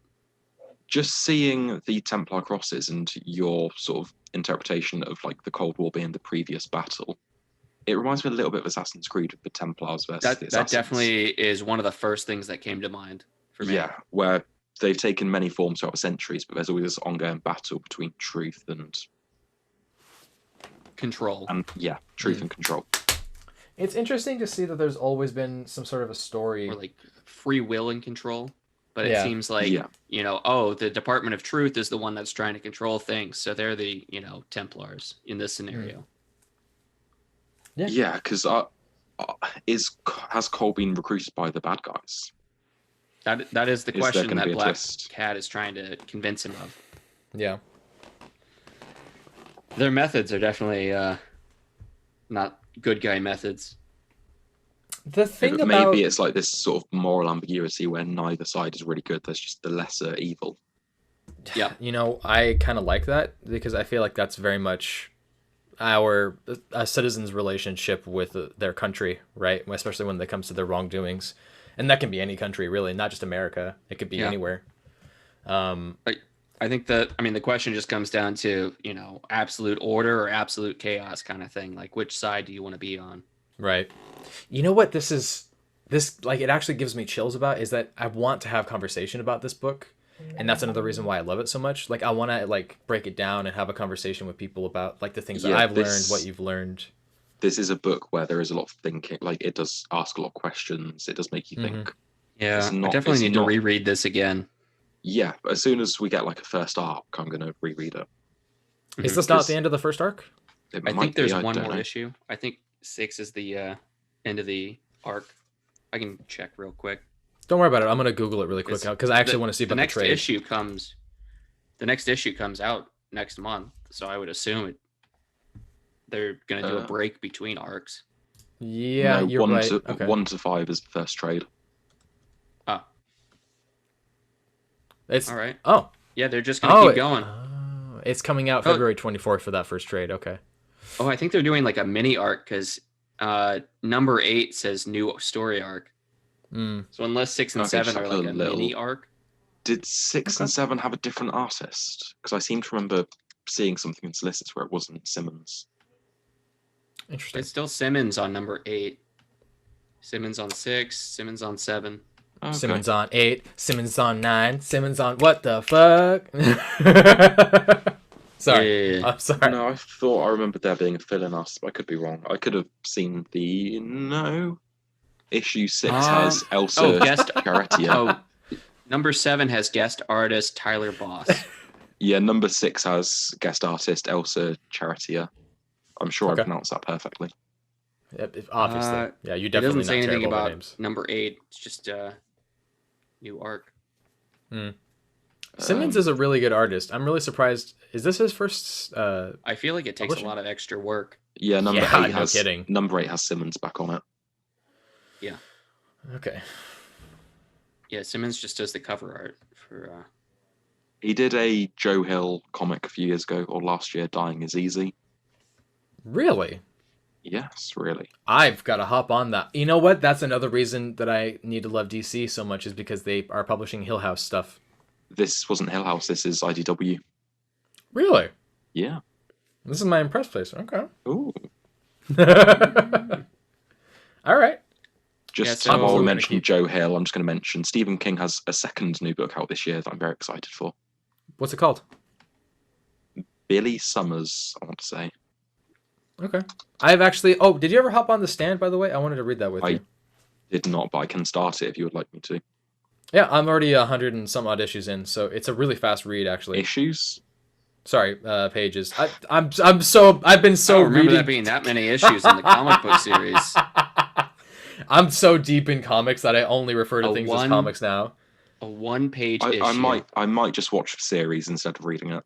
No. You could do the Marvel comic book series. I've actually heard different things about that. Yeah, that's what I read. Read the book. That's I've already got maybe it. like got 36 issues long. Is it? Okay. I think they split it into like 6 or 7 5-issue series or something like that. All right. If we're moving along to the next one. Yeah, I don't have anything else to add. It's still still a very good quality book. It's still keeping up the mystery. Absolutely. I have a question. Yeah, what's up? What's the lady's name? That's the Ruby. first question. Ruby. Agent Ruby. I don't know if we got a first name like yet. Jack Ruby. We'll get back to that. But when she I pointed that out on the first. I pointed that out when Did you really? The first issue. I was like, is there some relation here with Lee Harvey Oswald and Ruby? I'm thinking they'll come back to that later. Yeah. But was there some conspiracy about the Denver International Airport? There has to have been because everything's connected, right? Yeah. But there's the television screens that come up, and you've got the man with the star in his face. But is the other guy on the TV, is that supposed to be Black Hat? Because that looks like a different guy. It is supposed to be Black Hat and the Starface Man. Okay. Yeah, it looks like it's the same. You know what? I will say that I do have I've still got a small criticism. I just realized. Which is the introduction of Black Hat on the screen was very uneventful. And I was a little surprised by that, unless they had just known who this guy was, like what he looked like.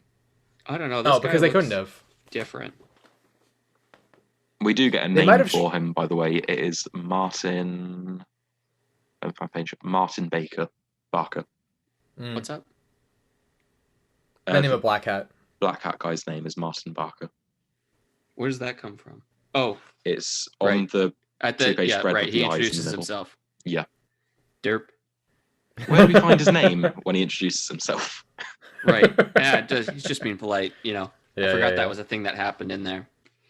Okay. Cool. Yeah. So he goes home and says hi to his family and has dinner and has no problem with what he does. Yeah. Black Hat's just a 9 till 5 for him. Yeah. God, that would be kind of funny if that was the Goes case. home, kisses his wife, has a gin and tonic. That's usually what it is with like use. the big bad. The big bad gets to go home and sit with his family while the Do we think he watches Fox the News? heroes have their own crisis all day long. I think he writes for Fox News. Yeah, that's his side job. Or is Black Hat the side job? Is Black Hat Fox News? It's really his passion. He doesn't write it down in pen. He uses a knife. He carves it onto a bit of wood to get all the anger He carves out. it into the back of a little boy. Whatever. Oh my god. A blood boy. A blood boy for the queen. Come visit my wife sometime. Tea soon? Tea soon. Wait. Sorry. Queenie. Oh shit, I fucked up. Crossed it out. Yeah, that's what I was going for. You guys read East of West, didn't you? No, I didn't. It's on the list. Not all the way through, but it's something I have been reading. Yeah, there's a crazy guy in there that writes his whole scripture on someone's back, and it's a good series, actually. I need to finish it. Do it. I'm in the middle of it. Yeah, I think it's a pretty good ending. Some other people, not so much. I mean, I binge read it, from start to finish. It's one of those things that if you power read it, it's a little bit more enjoyable. Yeah. Yeah. Hickman's unique. I actually didn't read the next book for White Knights Presents Harley Quinn. I know, I'm sorry. But you guys seem really invested in this. Tell me about it. Shame. So, White Knight Presents Harley Quinn, written by Katana Collins, Sean Murphy, and art by Matteo Scalera. So this issue inverted something we predicted in the previous issue. Mm-hmm. So I think we thought that the agent guy was the killer.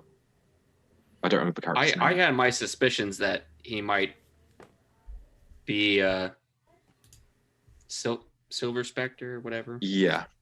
Because last issue he was like, oh, I'm just leaving. And then we see her in his bedroom and he's nowhere to be seen. But we find out this issue that the killer is actually Agent Quimby's mother. Not mother, sorry, nanny. Yeah. Which was another thing that maybe was possible, but it just didn't seem that cool. And Harley kind of comments as such, it's just the nanny. Yeah. And she's scarred from Quimby's mother, the famous actress whose name I don't remember. Physically scarred. Yeah, physically mentally too, and probably mentally. Yeah, she's become a serial killer, so she's definitely mentally scarred. But yeah, so she's sort of getting revenge on Starlets for treating her like shit and treating Yeah, this story hasn't gone where I thought it was. It's still like a fine murder mystery kind of story, but yeah, it's not the same quality as the rest of the White Knight universe. I mean, I'm still interested in reading it. I just didn't read issue number 3, so when I do actually get to that point, I mean, from what I've read so far, I've actually really enjoyed it quite a bit. Yeah, the stuff between Harley and Bruce is much better. Yeah, we keep getting her visit him in prison. They did that this issue. Yeah. Are they kind of implying in a relationship at this point? Yeah. Something. Or is it even subtle, or is it just direct? I think people make jokes about it. There was one issue where he sort of breathed on the window and drew a little heart in the. Oh, what? He did it or she did it? I thought. I don't remember. She might have done it. Okay. Yeah. It's not a very bad thing to do. But she runs into. I'm pretty sure this is Montoya that she runs into, and Montoya makes jokes about it. So anyway, right as she's leaving the prison, they show her shadow, and she's still got her Harley Quinn. The shadow has the Harley Quinn outfit and the hat with the bells on the end of it. Yeah, it's even though she's just in her. Have you seen garb. the poster for Phantom Menace where little Anakin Skywalker's shadow is Darth Vader? Yeah. That's what it reminds So me of. she still feels kind of trapped between the different worlds, different roles that she's trying to fulfill. I mean, she says as much in here. Yeah. She's very conflicted. I am still enjoying the series, but it is definitely a step down in quality from the rest of the White Knight universe. Mm-hmm. Okay. But still, it's doing something different with the Batman book, like a redeemed Harley Quinn solving a murder mystery while Bruce is in prison. It's something we've never seen before, so props to it. I would agree with that. Yeah. Yeah. Previews for next issue look interesting. I did not see them. What does it look like? It's just the back couple of pages. More flashbacks. A visit from Poison Ivy. Looks like Bruce might be breaking out of jail. He definitely has a lockpick hidden in his cheek or something, doesn't he? Something somewhere. I mean, Houdini used to just have them like stuck up his fingers or something like that. You haven't read Undiscovered Country yet, have you? No. Okay, so no spoilers for that. All right. Houdini's in it somewhere. That's cool. No, a character has a lockpick or something hidden somewhere. Yeah. Oh, right. Good call out. I forgot hide about it in that. my penis. Oh, no. What do you think this foreskin's for?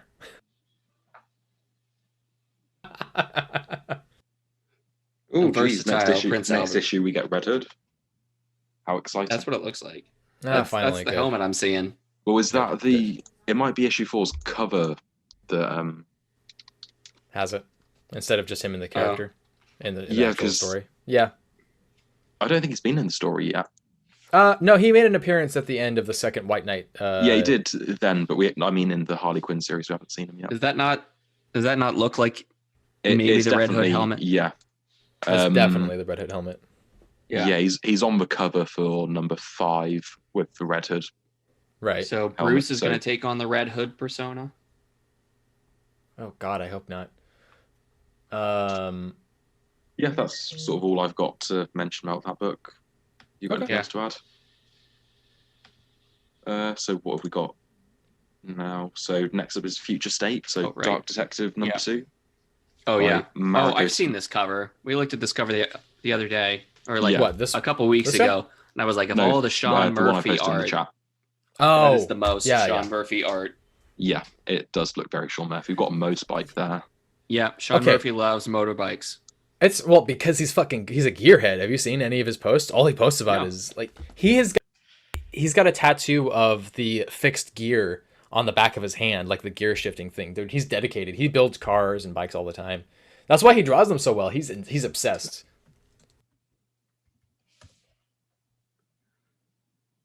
So, with Dark Detective 2, Sean has listed them. It's Mariko Tamaki and Dan Mora. I only read the first storyline with this, but I mean, I'm still continuing to enjoy the Mariko Tamaki story. This issue takes place 2 years after issue 1. Is that really what it says? We have it says Gotham City now. It mentions 2 years somewhere. Don't ask me when, but okay, interesting. It definitely does mention it somewhere. I actually wanted to read this Red Hood story, but it's written by Josh Williamson. How did you not read it? Yeah, that's why I wanted to read it, but honestly, I just didn't have time for it. Sorry, I should have read it.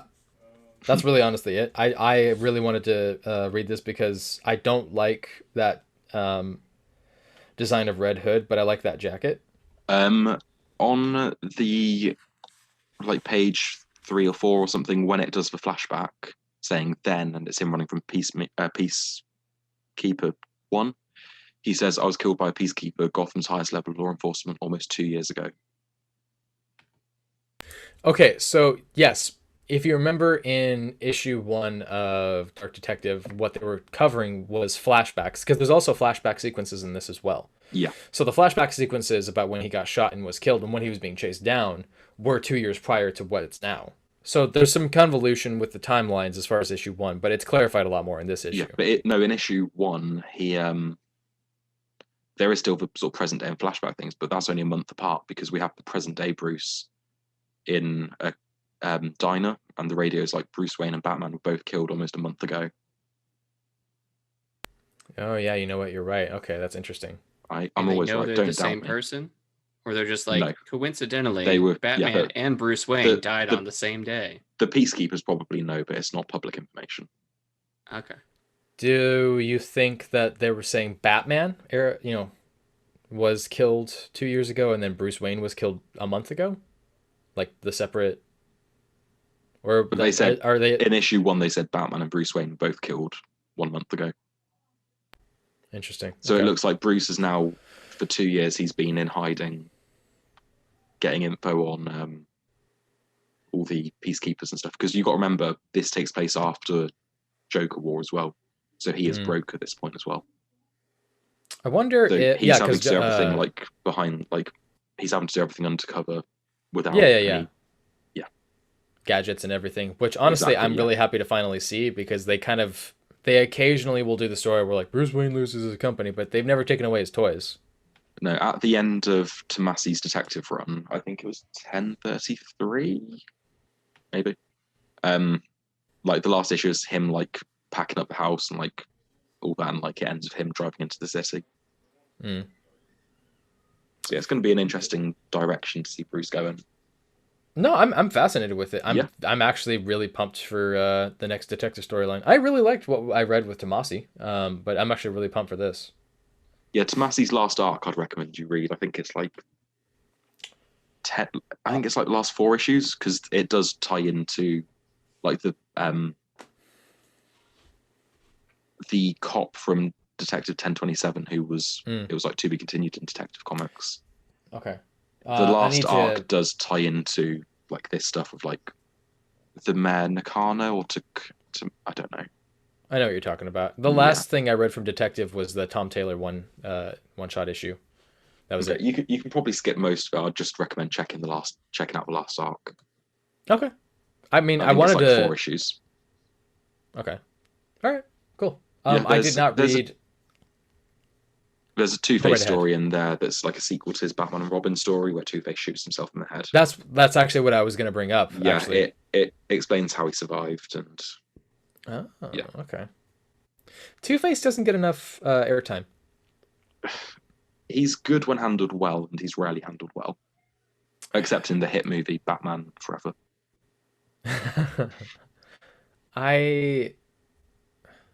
There's a scene in the comics that stands out to me where he gets his face repaired, and then he intentionally scars himself again because of the voices in his head.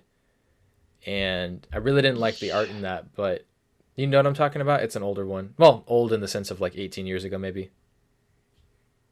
Face for Face, James Robinson. I think that's it. Yeah. Directly I have a lot of Batman, actually. Yeah. Yeah, or yes. It was directly under the Red Hood. Infinite Crisis. Yeah, it was. I think it. Okay. I was going to say you're wrecked. Oh, I'll believe you. I believe you. You're a bat slut. That's fine. I fucking love it. Okay. I didn't read Aquaman, so it's just you, unfortunately. You're a terrible person. I know. I'm sorry. Honestly, I couldn't be bothered with it. I looked at it and I was like, I don't know. Okay. So I'll just briefly mention it. Written by Brandon Thomas and art by Daniel Sampere. So the art is gorgeous. Okay. So it opens with Jackson Hyde trying to escape from prison, or some underwater prison. And we find out that while he was training Andy, Arthur and Mira's daughter, they sort of got dragged into this alternate universe with where like all the oceans in the universe are connected through like some life force thing. It's very weird and not really explained. But is it like a hollow earth sort of thing? No, it's called the Confluence, and it's just like all the oceans in the universe are connected through, I don't know. That sounds like a very Scott Snyder kind of thing. Like, didn't they cover that in the Drowned Earth storyline or something? I don't know. Is there just like a bit of hand waving? Yeah, they don't really explain it, and I'm hoping they get their own run. so they can explain it, because this book's now cancelled, even though like it was. Yeah. Wait a minute. Wait. Aquaman entirely has been cancelled? Yeah. Or it's Kelly Sue DeConnick's run ended, and they haven't. There's not continued a it. Yeah. They're not canceling it. They have shown that there's going to be an issue 1 coming out. Have they? Yeah, it's with these 2 characters. Are you sure it's not just the Future State issue you're looking at? I promise you, it's a whole new number 1. I saw it along with the Jeffrey Thorne announcement for New Green Lantern. You're looking at me like I'm crazy or something, but I promise you, I'll look into it more. Keep talking about it. Yeah, so they sort of got dragged into like a different universe, a different world's ocean, and the issue is basically them going along, just surviving. Like they don't know how to get home, so they're just sort of like rolling with it.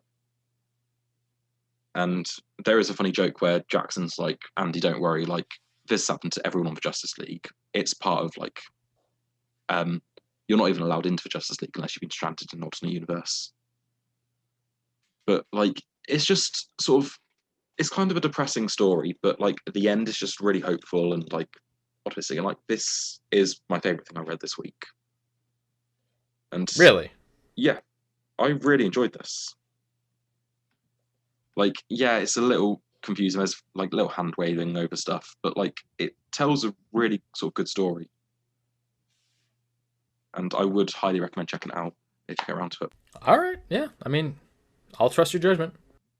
Yeah, it's only a little 2-issue Future State title, but yeah, I really enjoyed this. Jackson Hyde is actually a good character for once. I say for once. He was okay in Kelly Sue DeConnick's run, but this really sort of, he's an adult here. He's really a fully fledged Aquaman. I'm more surprised that there aren't more people willing to take on the challenge of doing Aquaman. I feel like people. It was hemorrhaging sales during Kelly Sue's run. What do you mean by hemorrhaging sales? After Dan Abnett left, the sales just kept dropping every issue. Dan Abnett didn't even do that great of a job on it. Kelly Sue DeConnick did a dramatically better job. Agree to disagree there. I enjoyed Kelly Sue's run. So here's my argument for Dan why. Abnett's. The reason why for me is because Dan Abnett very much did the stereotypical like villain of the week. Here's a monster. Here's a thing. There wasn't that much development of the characters, and anytime there was, it was all very traditional and very boring. And then when Kelly Sue DeConnick took over, at least it was something challenging. I liked what they did with that first story arc. I really enjoyed it. I really enjoyed that there was some challenges. I did really enjoy the book. Yeah. Yeah. This isn't me trying to slate her in any way, because I did really No, I enjoy don't think the book. that. I still have to catch up on the last few issues, but I was enjoying it. I wasn't a fan of the like Year of the Villain stuff where we had Black Manta in like a massive mech suit. I actually really liked that. I thought that was really cheeky. I liked that. Yeah, it's kind of like you're telling this like character-driven story, and then like suddenly Black Manta shows up in like a big robot fighting them. It's just kind of. Well, I mean, you can say the same thing about, you're telling a character story about Aquaman and then he gets amnesia. Yeah. But it's just like, it kind of came out of nowhere, I feel like without the Year of the Villain stuff, it could have been handled a little better. Year of the Villain always ends up interfering with a lot of those. DC does a really good job of like interfering with the creators' ideas, and I just don't get it. Yeah. But yeah, I hope this team gets another shot, because this was like the artwork is incredible. I mean, I'm looking at it right now and I'm impressed by it. Yeah, and the writer's handling of these two characters was really good. Their relationship was good. Their banter and emotional relationship was really good. Yeah. And did I read any more Future State stuff this week? I don't think there was much this week. Yeah. I'll just quickly mention Batman Superman was fun. Yeah, Jean Lun Yang and Ben Oliver. It's set like right when the Magistrate first invaded Gotham. And yeah, it's fun. 2 issues. Like, it doesn't really go too deep, but I'm excited for his ongoing series when it starts. I kind of want to do a quick shout out because you just shouted out that book to both the latest issue of Fantastic Four, because I was actually really surprised by this. This was this is surprising me. I wanted to put it away, but I'm invested now. I'm interested to see what the story continues on with, because Dan Slott, sometimes he pisses me off, but I mean, sometimes he really does blow me away. This was one of those issues where I was like, yeah, this is really good. I'm really enjoying this. This felt like the first like 7 or 8 issues of the Fantastic Four storyline he started with this, and this he's doing a really good job of making me actually care about what's going to happen next. I also want to throw out Colonel Weird Cosmagog, because this, I think, is the end of this short series, but it didn't really end the way I expected it to, but maybe that's a good thing. You know, leaves it a little bit less predictable. Yeah, okay. Should we mention Strange Adventures quickly? So written by Tom King, art by Mitch Gerads, and art by Evan Janer. I don't understand why you're not reading this, Josh. This is a really good book. I just missed it. Not and a I good just excuse. didn't get back on. Disgraceful. I think I have an extra number 1 if you want it. That's fine. I don't know why you're not reading some of the ones I'm reading too. Well, I actually wanted to start reading some of the more stuff that you were interested in, like Origins, even though it was only like a short-lived, but yeah. When I found it was a super short-lived, I was like, whatever. Yeah, I might grab the trade paperbacks whenever they come out. Because It's not a bad idea. It goes to, what, 12? Yeah, it's a 12. Yeah. Yeah. I recommend whenever you see a Tom King number 1, it's a pretty safe bet. It's worth it. Yeah. Yeah. Yeah. You guys have turned me on to Tom King. I don't think I was really aware of him before we started this. I highly recommend Omega Men. Thank you. Yes, it's like absolutely. a really obscure Green Lantern story, and it is really good. Yeah, no, it's a really good story. Also check out his Green Lantern one-shot issue from the Justice League Darkseid War. That was a really fun one-shot too. Yeah, I forgot about that. Yeah. This issue was heavy, but yeah, I don't know how to put it. You're still processing it because you just finished reading it right before we started. Well, because it's not. I mean, I'm kind of just sitting here like, oh fuck. What do I think here? Because yeah, in this issue, Adam kills not just the men but the women and the children too. Yeah, apparently he's a war criminal. Yeah, he wipes out like thousands of an alien race. According to one picked. According to that's what he said. And I believe him. I'm just saying that it's according to a picked. Yeah. We don't know what that really looks like at this point. I feel like this feels to me like it's kind of tying into what I'm reading about with like what the CIA and what America has done with foreign countries during like Vietnam. I mean, Tom King was former CIA, so this does feel like it's a recognition of a lot of his work is like trauma, representative of like his experiences. Yeah, absolutely. I really need to read Sheriff Babylon. It's hard. It's hard. I read issue 1, loved it, and then just didn't carry on for whatever reason. It's a very good story. I'm actually really surprised more people didn't talk about it. I just actually gave an issue number 1 It was before he was a big name. Yeah. I hopped on it. Sorry? Well, I was just going to say, no, I mean, I hopped on it because I knew his work on Omega Men. I picked that up just randomly because of the first issue cover, and I was like, they came out pretty close together, didn't they? Yeah, well, because he was signed to DC right away. I don't even know what the circumstances was or where, like, what his pitch was, but he got signed immediately. Yeah, like if Sheriff Babylon was released now, it would sell incredibly. Oh yeah, I'm more surprised that the trades aren't like selling crazy either. Is there stuff I should read before reading this? No. Sheriff of Babylon or? Yeah. Strange Adventures, you can just hop right into it. You don't need to know anything else. It's not. There isn't some other like. It's not picking up an old thing, reimagining something. It deals with Adam Strange and it deals with that sort of feel. It's an already existing character, right? Yeah, but I've never read anything about Adam Strange before this. Like I've seen him show up in a couple of things, but yeah, you're good to go. Yeah. Just with issue 1. I actually really want to read some of the old like cheesy sci-fi stuff with Strange Adventures now because of this. Yeah, this story deals very much with like how history is written by the victors. Yes, absolutely. And this is how you come back from war and you sort of glorify it and Did you ever Painters read put a picture. Mark Millar's Starlight? No. Mm-hmm. Yeah, so it was a Flash Gordon type that goes to another world, kind of like Flash Gordon meets Steve Rogers, experimental flight goes awry and he winds up in another world, comes back, becomes, a regular person again, lives to old age, and then he's pulled back into that world. Mm. Okay. Interesting. Did you have any other shout outs? I just want to mention one page on this.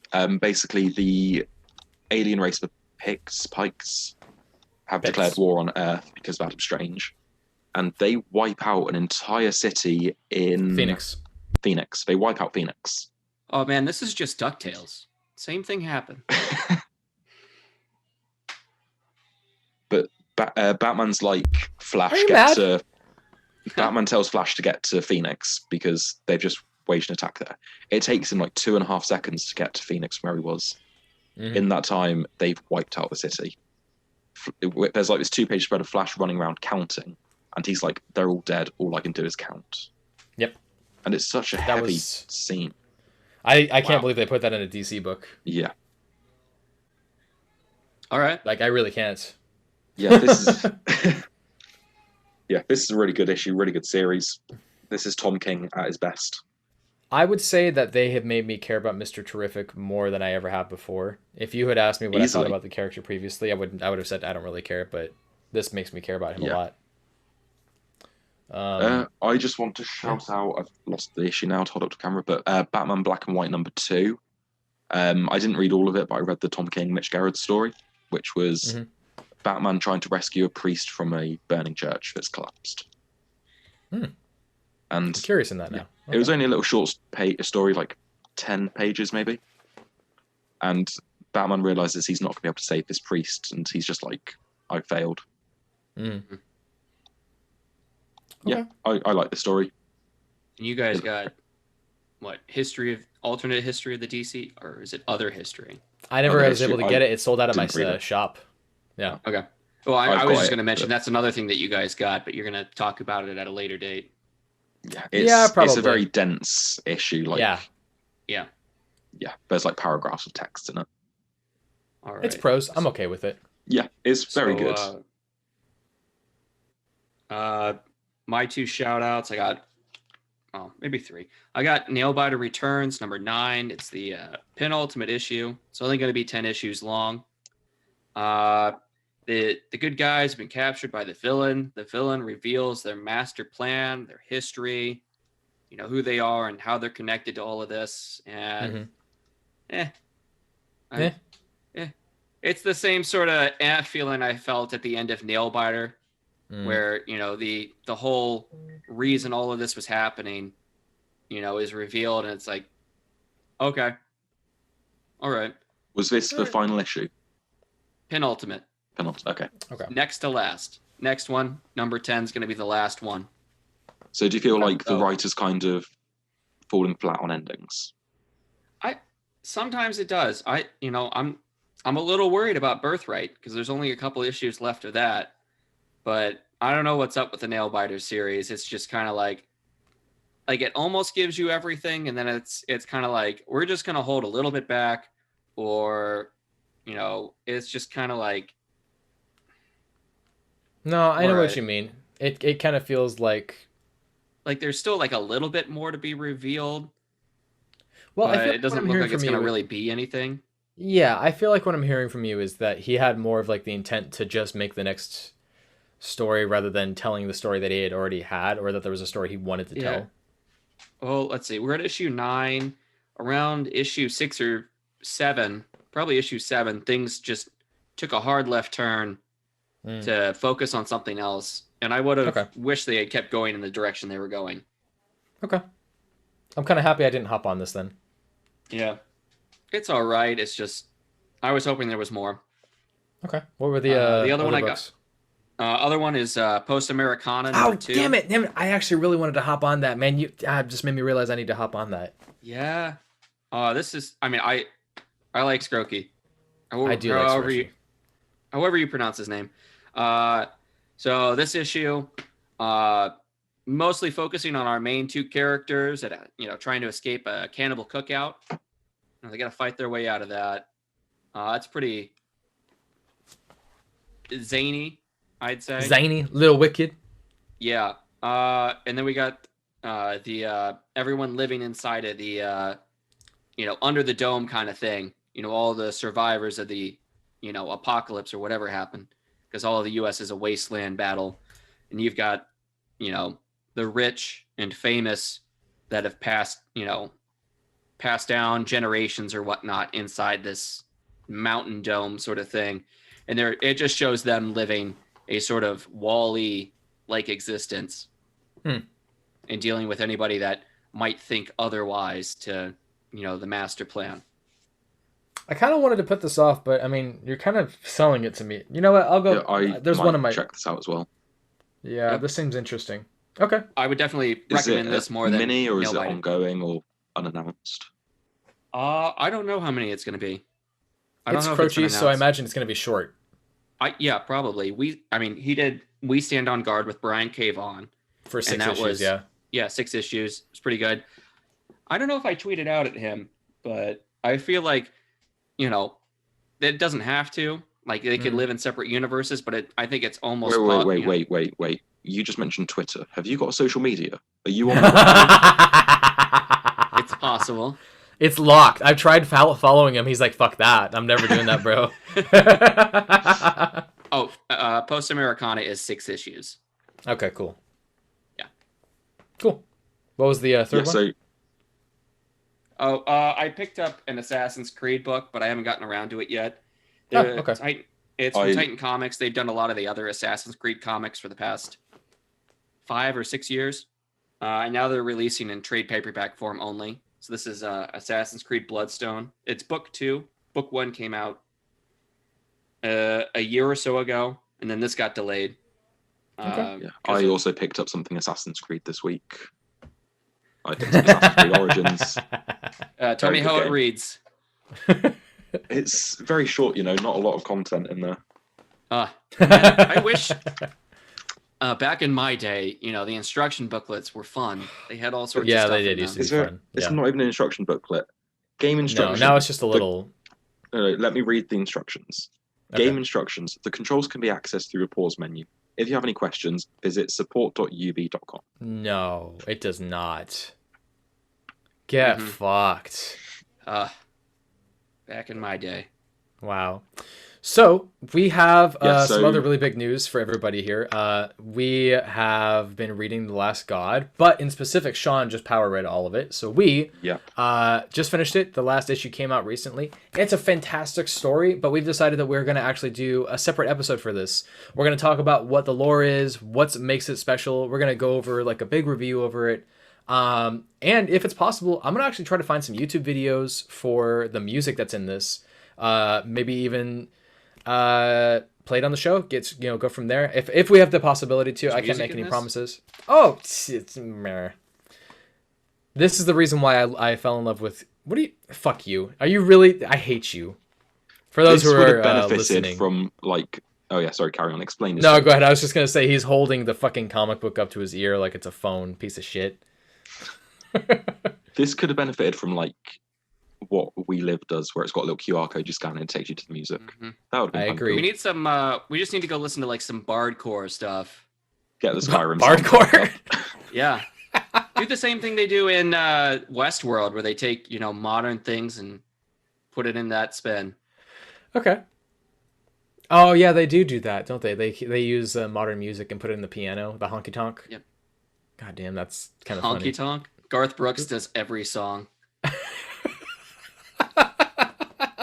But donk. That honky. No, I shouldn't do this. I'm so sorry. I'm just being ridiculous. All right, yeah. So check out the Last God episode we're gonna have coming up. Anything you want to add to it, guys? Yeah, just saying. So, best book I read this week was Future State Aquaman. What about you two? Pick of the weeks. Yeah. I'm torn between Department of Truth and Last God 12. I'm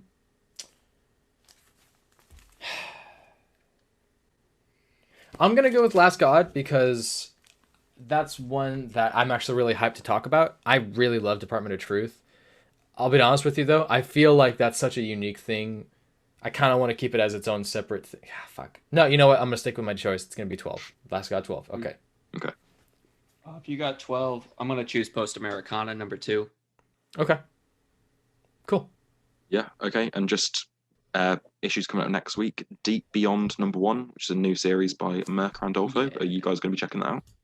Oh yeah. I'll check it out because everybody's like wet hot for her. I'll probably check out Redemption as well. Yeah, I'll check out Redemption. That's by the same creative team as Bad Mother, and that was a good read. Okay. 5-issue mini. Cool. I've also got Firepower number 8, Venom 33, and a couple Future State stuff. It's a very light week next week. Cool. All right. Yeah. I forgot Venom 33 is coming out. Man, I'm just so bummed that they're gonna end that at 200. But It's okay, mate. Hey, go on to something else. Don't worry. we can hope. We can hope, man. All right. Well, in that case, that's our show. Thanks for listening. Thanks for watching. Do me a favor, start asking some questions. You can find us on social media. You can find us on Spotify, Breaker, Google Podcast, Apple Podcast, all the podcasts all the time. Go online, give us a like, give us a follow, give us $1. You can find us on. Smash that like button. Fuck that subscribe, bitch. That was bad. I hate myself for that. I hate you too. The cringe. That was cringe. I am cringing at myself. I don't know what I was trying to do there.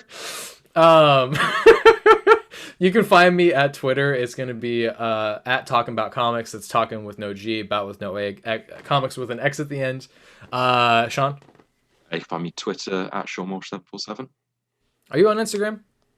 Yes, same username. Okay, cool. And Josh apparently has a Twitter that he's going to keep fucking secret. I guess. I mean, you found it. I just... You haven't even added me back, you piece of shit. I don't know. I thought I added you guys. No, you didn't. I don't know, man. I barely use it. Oh, you barely use it. Okay, sure. Likely excuse. He finally adds us, and it's like 20, 30 tweets a day. God, seriously. Just power tweeting at everybody all the time. Goddamn fuckers. Fucking, all right. Yeah. I don't know. Anything else you guys want to add to this before? What is my username? Do you know my I password? don't know. Yeah, your password is getfucked69. Oh, it wasn't that. Oh, damn it.